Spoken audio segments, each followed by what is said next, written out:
ആഗോള അയ്യപ്പ സംഗമത്തിന്റെ സംഘാടനവുമായി ബന്ധപ്പെട്ട് അവസാന റൗണ്ട് അവലോകന യോഗമാണ് ഇപ്പോൾ ഇവിടെ നടന്നത്. വിപുലവും വിശാലവുമായ രൂപത്തിൽ ഇവിടെ എത്തിച്ചേരുന്ന പ്രതിനിധികളെ സ്വീകരിക്കുന്നതിന് വേണ്ടിയുള്ള തയ്യാറെടുപ്പുകൾ സംഘാടക സമിതിയുടെ ഭാഗത്തുനിന്ന് ഇതിനോടകം തന്നെ ക്രമീകരിക്കപ്പെട്ട് കഴിഞ്ഞിരിക്കുന്നു. എല്ലാവർക്കും അറിയാവുന്ന പോലെ തിരുവിതാംകൂർ ദേവസ്വം ബോർഡ് 1950കളിൽ രൂപം കൊണ്ടതാണ്.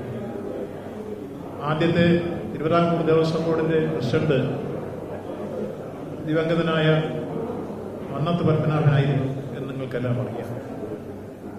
ആർ ശങ്കറും അതുപോലെ തന്നെ ശങ്കരനാരായണനും അയ്യരുമായിരുന്നു മറ്റംഗങ്ങൾ.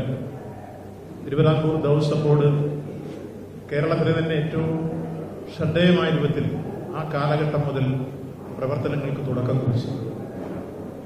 ഏതാണ്ട് 1251 ക്ഷേത്രങ്ങളാണ് തിരുവിതാംകൂർ ദേവസ്വം ബോർഡിന്റെ കീഴിൽ. തിരുവിതാംകൂർ ദേവസ്വം ബോർഡിന്റെ പ്ലാറ്റിനം ജൂബിലിയുടെ വർഷമായി. ഒരു വർഷക്കാലം നീണ്ടു നിൽക്കുന്ന ആഘോഷ പരിപാടികളാണ് ബോർഡ് നേരത്തെ തന്നെ എടുത്തിരുന്ന തീരുമാനം. ആ കൂട്ടത്തിൽ തന്നെ എടുത്ത ഒരു തീരുമാനമാണ് ആഗോള അയ്യപ്പ സംഗമം എന്ന ആശയം. ഇത്തരം ഒരു ആശയത്തിലേക്ക് ബോർഡ് വരാൻ നിർബന്ധിതമായ സാഹചര്യം ഇവിടെ വന്നു പോകുന്ന തീർത്ഥാടകരുടെ ഭാഗത്തു നിന്ന് മുന്നോട്ട് വന്ന ചില നിർദ്ദേശം. എല്ലാ വർഷവും തീർത്ഥാടന കാലഘട്ടത്തിൽ വിദേശത്തുനിന്ന് ധാരാളം അയ്യപ്പഭക്തന്മാർ ഇവിടെ വരാറുണ്ട്. അങ്ങനെ വന്നിരുന്നവർ തന്നെ ഇതിന്റെ ഭാവിയിൽ കൂടുതൽ കൂടുതൽ തീർത്ഥാടകർ എത്തിച്ചേരുമെന്നുള്ളതുകൊണ്ട് ഭാവിയിൽ ഉണ്ടാവേണ്ട മാറ്റങ്ങളും വികസന സങ്കല്പങ്ങളും സംബന്ധിച്ച് ചില ആശയങ്ങൾ മുന്നോട്ട് വയ്ക്കാൻ വേണ്ടിയാണ് അവരെന്ന നിർദ്ദേശങ്ങൾ സമർപ്പിച്ചത്. അത് പൊതുവിൽ പരിശോധിച്ചാണ് തിരുവിതാംകൂർ ദേവസ്വം ബോർഡ് അത്തരമൊരു തീരുമാനമെടുത്തത്. ആ തീരുമാനം നടപ്പിലാക്കുന്നതിന് വേണ്ടി സംസ്ഥാനത്തെ ദേവസ്വം വകുപ്പിന്റെയും സംസ്ഥാന സർക്കാരിന്റെയും സഹായം അഭ്യർത്ഥിക്കുകയും ഒരു മതനിരപേക്ഷ ഗവൺമെന്റ് എന്ന രൂപത്തിൽ അത് എല്ലാ അർത്ഥത്തിലും അതിനെ സഹായിക്കാനുള്ള ധാർമ്മികവും നിയമപരമായ ഉത്തരവാദിത്വം ഗവൺമെന്റിനുണ്ട് എന്ന് മനസ്സിലാക്കിക്കൊണ്ട് തന്നെ ആ കാര്യത്തിൽ ഗവൺമെന്റ് കൃത്യമായി എല്ലാ സഹായങ്ങളും ഉറപ്പാക്കിക്കൊണ്ട് സംഘാടക സമിതിയുമായി സഹകരിച്ചുള്ള പ്രവർത്തനങ്ങൾക്ക് തുടക്കം കുറിച്ചു. ഇത്തരത്തിൽ ഈ പ്രവർത്തനങ്ങളുമായി മുന്നോട്ട് പോയപ്പോൾ നമുക്കുണ്ടായ അനുഭവങ്ങൾ വളരെ വളരെ സ്വാഗതാർഹമായ അനുഭവങ്ങളാണ്. പൊതുവിൽ തീർത്ഥാടകരെ സംബന്ധിച്ചിടത്തോളം ഏറ്റവും നല്ല രൂപത്തിലുള്ള തീരുമാനം ബോർഡെടുത്തു എന്ന രൂപത്തിലുള്ള പ്രതികരണങ്ങൾ ഉണ്ടായി. എങ്ങും എവിടെ നിന്നും അതിന് അഭിനന്ദനങ്ങൾ രേഖപ്പെടുത്തിക്കൊണ്ടുള്ള പൊതുവായ നീക്കങ്ങളും ഉണ്ടായി.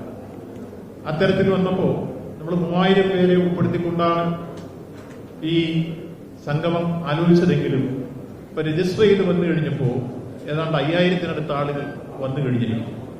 15-ാം തീയതി വരെയുള്ള രജിസ്ട്രേഷൻ എടുത്ത 4800 പരം ആളുകളാണ്. അതിനുശേഷമുള്ള രജിസ്ട്രേഷൻ പിന്നെയും വന്നിട്ടുണ്ട്. അപ്പോൾ 5000-ന് മുകളിൽ ആളുകളുടെ രജിസ്ട്രേഷൻ വന്നു കഴിഞ്ഞു. ഈ കാര്യത്തിൽ ദേവസ്വം ബോർഡ് അതിന്റെ ക്രമീകരണം ഉറപ്പാക്കാൻ വേണ്ടി എടുത്ത നിലപാടിൽ നേരത്തെ തന്നെ എന്റെ നോംസ് പറഞ്ഞിരുന്നു. ആദ്യം രജിസ്റ്റർ ചെയ്ത് വിശേഷിച്ചിവിടെ മുമ്പ് വന്നിട്ടുള്ളവർ, പുതിയതായി വരുന്നവരല്ല, ദീർഘകാലമായി വന്നു വരുന്നവർക്ക് മുൻഗണന. അതുപോലെ തന്നെ വിദേശത്തും സ്വദേശത്തുമുള്ള സംസ്ഥാനത്തുമുള്ള വിവിധ സംഘടനകൾ, ആ സംഘടനകൾ കൃത്യമായി ഇവിടെ വന്നു പോകുന്ന ചില ടീം വിവിധ സംഘങ്ങളായി ഇവിടെ എത്തിച്ചേരുന്ന ഗ്രൂപ്പുകളുണ്ട്. ചില ക്ഷേത്രങ്ങളെ കേന്ദ്രീകരിച്ച് വിവിധ സംസ്ഥാനങ്ങളിലുള്ള അയ്യപ്പ ക്ഷേത്രങ്ങളെ കേന്ദ്രീകരിച്ചുള്ളവർ, അതുപോലെ ഓൾ ഇന്ത്യ മലയാളി അസോസിയേഷൻ, ലോക കേരള സഭ തുടങ്ങിയിട്ടുള്ള വിവിധ തരത്തിലുള്ള സംഘടനകളെ പ്രതിനിധീകരിച്ച് പങ്കെടുക്കുന്ന രൂപത്തിൽ തന്നെ അവർ നിർദ്ദേശങ്ങളുമായി അപേക്ഷയുമായി മുന്നോട്ട് വന്നു. അങ്ങനെ വന്നിട്ടുള്ള ആളുകളെ രജിസ്റ്റർ ചെയ്തിരുന്നു.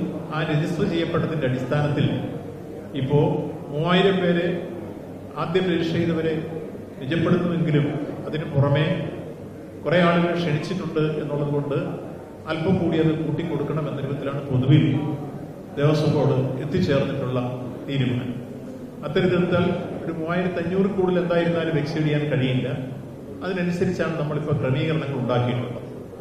ഇപ്പോൾ പന്തല് ഏതാണ്ട് 3500 പേർക്ക് ഇരിക്കാനുള്ള പന്തൽ ക്രമീകരിച്ചു കഴിഞ്ഞു.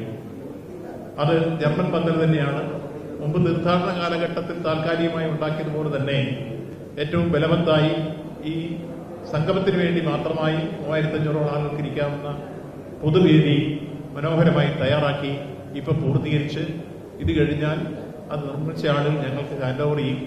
PWD വിഭാഗം അതിന്റെ ഫിറ്റ്നസ് പരിശോധിച്ച് ഇപ്പം തന്നെ ഞങ്ങളെ സാക്ഷ്യപ്പെടുത്തി കഴിഞ്ഞിരിക്കുന്നു. അത് പൂർണ്ണതയിലെത്തി എന്നതാണ് ആദ്യമായി സൂചിപ്പിക്കുക.